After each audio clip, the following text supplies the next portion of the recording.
भारतीय जनता पक्षाचे राष्ट्रीय महासचिव विनोद तावडेजी हे नालासोपारा वसई विरार भागात कार्यकर्त्यांनी निवडणुकीपूर्वी कसं काम करावं, मतदानाचा टक्का कसा वाढेल, बोगस मतदान कसं थांबवावं याकरता बैठक येत असताना विरोधकांनी षडयंत्र केलं आणि जाणीवपूर्वक पूर्वनियोजित असं षडयंत्र होतं।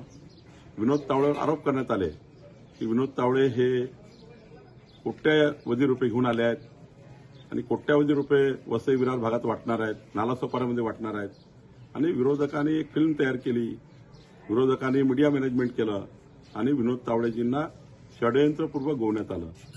खरं तर विनोद तावडे राष्ट्रीय महासचिव आहे। राष्ट्रीय महासचिव पदावर असलेला व्यक्ती असे पैसे वाटप फिरतील का याचाही विचार केला पाहिजे। खरं तर विरोधकाच्या पायाखालची जमीन घसरलेली आहे। विरोधक आता निवडणूक हरताच आहे आणि म्हणून भारतीय जनता पार्टींना आणि विनोद तावडेजींना बदनाम करण्याचा प्रयत्न आहे। तपास यंत्रणेने याबाबतची दखल घेतलेली आहे।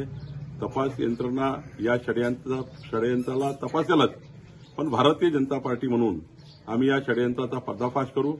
विनोद तावडेजी हे खरं तर निष्कलंक आहे। त्यांच्यावर जे आरोप लावला तो आरोप चुकीचा आहे आणि विरोधकांना त्यांची जमीन आता घसरल्यामुळं, त्यांची पायाखालची वाळू घसरल्यामुळं असा आरोप करतात आहे।